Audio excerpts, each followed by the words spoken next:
Hi guys, 28th question of 27th January second shift. Yes, question is from what conic section, but using concept of what straight lines also. Okay, actually question കൂടുതലും straight line ആണ് വരുന്നതാണ് എനിക്ക് തോന്നുന്നത്. നോക്കാം. Consider a circle x minus alpha the whole square plus y minus beta the whole square is equal to 50, where alpha comma beta is greater than 0 if the circle touches the line y plus x equal to 0 at the point P, whose distance from the origin is what 4 root 2, then alpha plus beta the whole square is equal to. Okay, നമുക്ക് നോക്കാം. ഇവിടെ നമുക്ക് തന്നിരിക്കുന്ന ഒരു circle ആണ്. ആ സർക്കിളിന്റെ centre എന്ന് പറഞ്ഞു കഴിഞ്ഞാൽ എന്താണ് ഗൈസ്? ഓക്കെ, സർക്കിളിന്റെ സെന്റർ എന്ന് പറഞ്ഞാൽ എന്താണ്? ആൽഫ ബീറ്റയാണ് അല്ലെ. സർക്കിളിന്റെ സെന്റർ എന്ന് പറഞ്ഞാൽ ആൽഫ കോമ ബീറ്റയാണ്. അതേപോലെ തന്നെ റേഡിയസ് അല്ലെ, അഥവാ R square is equal to എന്താണ്? 50 ആണ് അല്ലെ. നമ്മൾ സർക്കിൾ നമ്മൾ ഇക്വേഷൻ നമുക്കറിയാം അല്ലെ, എങ്ങനെയാണ്? X minus h the whole square plus y minus k the whole square is equal to R square എന്ന ഫോർമാറ്റിൽ ചെയ്താൽ R square is equal to 50 എന്ന് വരും അല്ലെ. അപ്പൊ ആർ ഇസ് ഇക്വൽ ടു എന്താണ്? റൂട്ട് 50 എന്ന് വരും. ഓക്കെ, തൽക്കാലം അവിടെ നിൽക്കട്ടെ. ഓക്കെ, തൽക്കാലം അവിടെ നിൽക്കട്ടെ, അത് ആവശ്യം വരും. And if the circle touches the line y plus x is equal to 0 at the point P. Okay, ഏതോ ഒരു പോയിന്റ് പി യിൽ നിന്നും എന്താണ്? സർക്കിൾ എന്താവുന്നുണ്ട്? ടച്ച് ചെയ്യുന്നുണ്ട്. ആര് ടച്ച് ചെയ്യുന്നുണ്ട് മക്കളെ? ശ്രദ്ധിക്കുക. ഓക്കെ, എക്സ് പ്ലസ് വൈ എന്ന് പറഞ്ഞ ലൈനിനെ എന്താവുന്നുണ്ട്? ടച്ച് ചെയ്യുന്നുണ്ട്.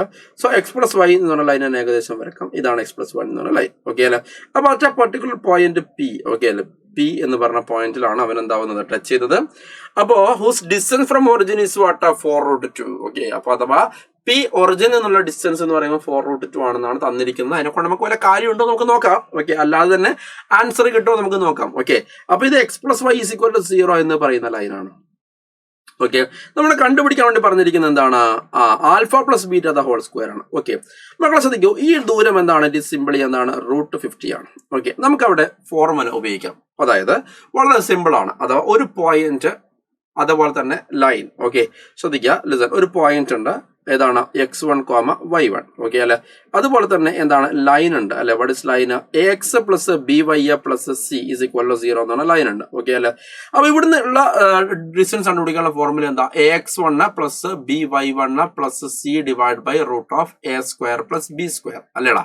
ഓക്കെ അല്ലെ. ഇതാണ് ഇവിടെ ഈ ഡിസ്റ്റൻസ് കണ്ടുപിടിക്കാനുള്ള ഫോർമുല. ഓക്കെ, സോ നമുക്ക് അതേ ഫോർമുല ഇവിടെ ഉപയോഗിക്കാം. അപ്പൊ ഇവിടെ x1 വൈയുടെ സാധനം ആൽഫ ബീറ്റ ആണ്. ഓക്കെ, സോ ലൈൻ എന്താണ്? X plus y is equal to 0. അപ്പൊ നമ്മൾ ആദ്യം പോയിന്റിനെ ലൈനിൽ ഇട്ട് കൊടുക്കുക. അപ്പൊ alpha plus beta. Okay, divide by square root of 1 square plus 1 square. Okay അല്ലെ, ഈസ് ഈക്വൽ ടു ഇതാണ് ഈ പറഞ്ഞ distance. Okay, modulus of this one.